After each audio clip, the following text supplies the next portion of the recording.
Olá, meu colega advogado, olá, minha colega advogada, bem-vindos a mais um hashtag OABRJ Debate, esse canal aqui de diálogo com a nossa classe, com as pessoas que estão acompanhando tudo que está acontecendo em relacionado à advocacia, à justiça. Vocês todos aqui são muito bem-vindos e em tempos que o mundo virou de cabeça para baixo, onde a tecnologia está sendo agora uma ferramenta de salvação, né, de muitas atividades, a OAB e a advocacia e os processos, de uma maneira geral, não ficam de fora dessa história toda. Então, nós estamos aqui hoje com o nosso programa, trazendo o doutor Marcelo Oliveira, ele que é da Comissão de Prerrogativas da OAB aqui do Rio de Janeiro e também um dos nossos diretores da nossa instituição. Então, eu queria dar as boas-vindas aqui ao doutor Marcelo.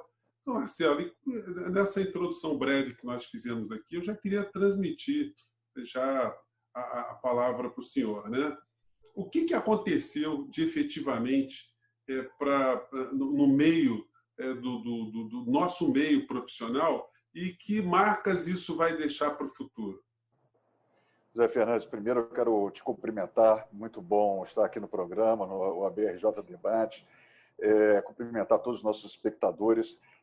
A advocacia sofreu uma transformação como nunca, que não tem precedentes, tá? Nesses últimos 2, 3 anos. Isso é o resultado da implementação do processo eletrônico, desde a Lei 11.419, mas, como é sabido, né, esse ano de 2020 acabou acelerando muitas dessas transformações também.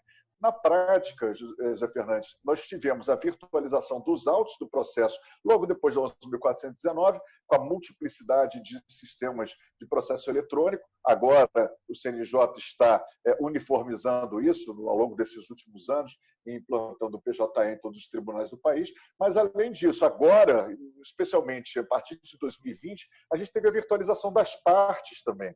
Então, está se completando esse ciclo. A gente precisava compreender isso e servir de canal para as eventuais insatisfações da classe, as dificuldades que a classe teve em lidar com essas ferramentas, para que a gente pudesse apresentar essas dificuldades e eliminá-las no dia a dia do advogado. Então, foi realmente uma mudança muito significativa essa que nós vivenciamos ao longo de 2020. Eu posso me referir à implantação do PJE no Tribunal de Justiça, que está em curso, eu posso me referir ao PJE Mídias, eu posso me referir à implantação do Sistema Unificado de Execução nas várias execuções penais, eu posso me referir ao sistema, já no executivo, de acompanhamento de inquéritos nas delegacias de polícia.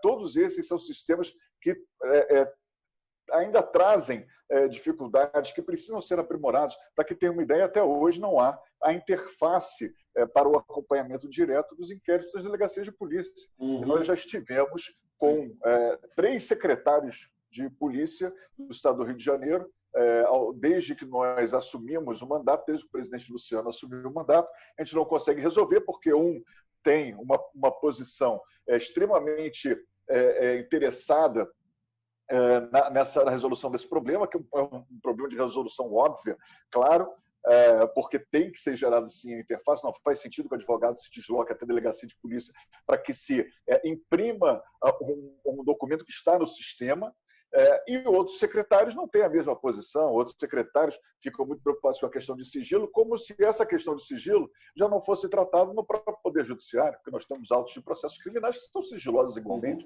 Então, é uma questão de vontade política. E a gente está trabalhando por todos os canais possíveis para chegar no secretário, para chegar no governador e a gente conseguir, então, que essa transformação digital aconteça de uma forma completa. E há muitos instrumentos. Acho que eu queria deixar ainda uma mensagem, antes da sua próxima pergunta, que é a seguinte. Nós passamos também por um momento em que investimento em hardware era muito importante. A própria OAB, ela trabalhou essa questão no programa OAB Século XXI, que o qual foi muito importante, foi concebido pelo nosso presidente Felipe Santa Cruz do Conselho Federal e implementado. Nós trabalhamos muito para que nós tivéssemos salas equipadas, para que a conexão da internet fosse adequada. E nós temos 250 salas aproximadamente em todo o estado do Rio de Janeiro de apoio. Mas agora a gente precisa realmente investir em software, a gente precisa investir em sistema, compreender os sistemas, fazer com que a própria ordem se prepare internamente. A gente vai falar sobre isso um pouco mais adiante, para que a ordem se prepare internamente, para que todos os acessos e as interfaces se façam da forma mais simplificada possível, da forma mais intuitiva possível.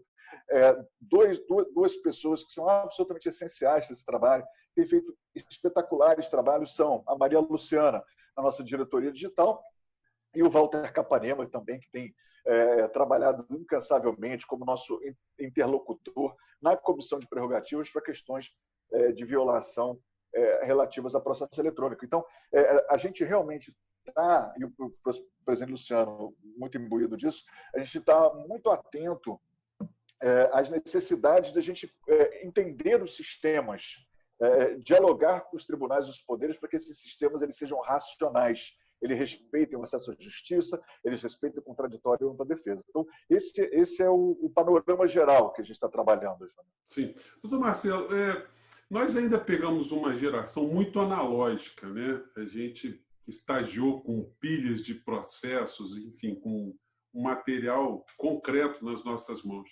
E quando se fala em tecnologia, muita gente ainda tem receio de, ao invés de ser uma ferramenta importante, nos ajudar a ser um entrave. Esse pensamento, essa impressão, ela continua a ser muito forte ainda dentro da advocacia, sobretudo os advogados ainda da era analógica, ou todo mundo começou a perceber agora que existem vantagens que são agora irreversíveis? José Fernandes, assim, a tecnologia é inexorável. E aí eu já vou começar pelo final da sua fala. São irreversíveis. Elas são irreversíveis. Mas o sistema ele não pode ditar o processo. O sistema não pode ditar a forma com que nós lidamos com o Poder Judiciário. É o contrário. O sistema ele tem que se adaptar ao processo.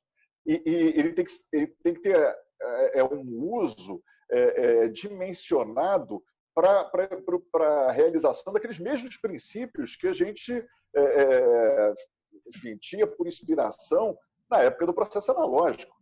Então, o que a gente precisa é de uma percepção do que vem a reboque do que deve seguir o quê. Né? A gente tem um conceito de processo, a gente tem princípios, normas processuais, ritos processuais, o sistema tem que seguir isso, não é o contrário. Então, se, por exemplo, eu vou dando exemplos concretos aqui, temos uma ferramenta de videoconferência, que bom, ela pode ser muito útil para determinadas situações e pode não ser muito útil e violar prerrogativas e direitos básicos do cidadão. E eu vou dar aqui exemplos. Eu posso ter uma audiência que o juiz não precise colher impressões pessoais presencialmente. Eu posso ter audiências no âmbito civil que podem se realizar, sim, através desses instrumentos de videoconferência. A videoconferência não prejudica em nada. Mas como é que eu vou fazer uma audiência de custódia com uma ferramenta de videoconferência? Se a impressão do juiz em relação a acontecimentos recentes com aquele preso são fundamentais.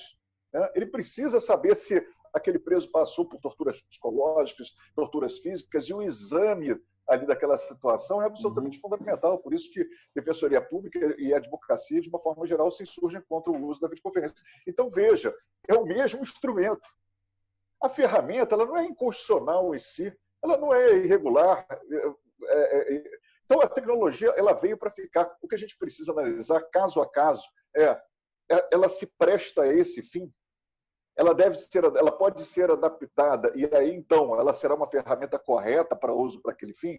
Essa é a análise que a gente tem que fazer. Se a gente concluir que sim, ótimo. Um outro exemplo, a videoconferência está sendo muito útil. Eu, particularmente, tenho despachado aqui no meu escritório constantemente com juízes. Ela se presta para fazer o despacho. Agora o juiz marca o horário, não preciso ficar na frente do gabinete, passar horas e horas e horas esperando que ele acabe de realizar qualquer outro ato, e eu consigo despachar, enfim, no conforto do meu escritório. Uhum. Então, sim, ela é muito útil e nós temos insistido, não apenas aqui como advogado, mas via comissão de prerrogativas, para que os juízes atendam os colegas e as colegas através de videoconferência. Então, é perfeito, para que eu, particularmente, não vejo necessidade de estar presencialmente com o juiz e sou favorável a um outro aspecto da tecnologia que é muito bom, a transparência, que tudo Sim. esteja gravado. Eu, como advogado, eu quero que o meu despacho com o juiz esteja gravado, não vejo problema em relação a isso. Quando me perguntam, doutor, só teve problema que seja gravado? De jeito nenhum, pode arquivar no PJE. Estou aqui defendendo o interesse do meu cliente. E eu quero que haja transparência nessas relações, sem dúvida nenhuma. Então, um aspecto que eu acho interessante é o seguinte: todas essas audiências, esses atos processuais que estão sendo feitos pela internet, eles acabam sendo reforçadamente documentados, né? Você tem todos esses registros. Então, isso é um aspecto interessante que eu estava pensando comigo outro dia, né? E um outro aspecto que eu queria já ressaltar para a gente fechar o nosso programa após essa pandemia ela cessar, porque esperamos todos que a vacina chegue, enfim, que salve a humanidade, salve os nossos dias, né? Se o Poder Judiciário ele manterá todas essas estruturas ou a tendência é voltarmos para o processo primitivo, vamos dizer assim? A gente não vai voltar para o processo primitivo. A gente vai continuar avançando e aprimorando essa organização. Eu não acredito que a gente vá continuar, por exemplo, a documentar absolutamente todos os atos de forma redundante. E agora, né, com a implementação do PJE Mídias, vai ser mais fácil que qualquer videoconferência, qualquer ato praticado através dessas ferramentas simplesmente seja arquivado. Então, eu acho que a lógica, nesse aspecto também a transformação muito grande, a lógica é completamente diferente, né, José Fernandes? A lógica de armazenamento do processo, a lógica de revisão dos atos processuais muda completamente, porque agora, mais uma vez, não temos apenas o registro daquilo que antes era documentado em papel. Agora nós temos o registro das nossas atuações em mídias, que vão ser arquivadas, por exemplo, no PJE Mídias. Então, isso torna tudo mais simples e tudo mais transparente. A gente consegue enxergar melhor a atividade do advogado, do magistrado. Todos, de alguma forma, vão ter suas atividades registradas, documentadas. Eu acho que isso é um grande ganho para a justiça. Doutor Marcelo, para finalizar, o que a gente pode dizer para os advogados que ainda estão com algum tipo de dificuldade de entender essa dinâmica toda? A OAB está prestando algum tipo de apoio para os colegas que estão ainda com algumas dificuldades? Está prestando e tem prestado ao longo dos últimos anos. Se o colega ainda não conheceu, mas eu convido que conheça a nossa sala de apoio, o Celso Fontinelli, lá na Rua da Assembleia 10, no 11º andar. A gente tem uma central de peticionamento eletrônico. Não apenas a gente tem funcionários que auxiliam no peticionamento eletrônico, mas a nossa escola também de advocacia ensinou ao longo desses últimos anos, já formou muitas turmas, milhares de advogados para que aprendam a lidar com o processo eletrônico. Se é inexorável, como eu disse, não há uma fórmula para que a gente contorne essa situação. A gente precisa realmente conhecer, entender, se aprofundar e poder contribuir para esse grande debate em torno do processo eletrônico. Bom, gente, olha, com essa fala do doutor Marcelo, a gente não vai ficar só por aqui, não. Quero convidar o doutor Marcelo para a semana que vem a gente aprofundar esse tema, abordando questões específicas da advocacia, questões aí que a gente não conseguiu abordar no nosso programa de hoje. Quero agradecer mais uma vez o doutor Marcelo Oliveira, ele que é um dos diretores da nossa OAB do Rio de Janeiro e presidente da Comissão de Prerrogativas, que é uma das comissões mais estratégicas da nossa advocacia. Né? Doutor Marcelo, muito obrigado. E vocês todos que estão acompanhando os nossos programas, continuem a entrar sempre no site da OAB, no site da CAARG, procurem sempre programas do hashtag OABRJ Debates no YouTube, e compartilhe com seus amigos e mande suas críticas e sugestões. Doutor Marcelo, mais uma vez, muito obrigado por ter ficado conosco aqui. E semana que vem, queremos tê-lo novamente aqui para a gente continuar o nosso papo. Um abração. Eu que agradeço. Obrigado a todos que nos assistiram.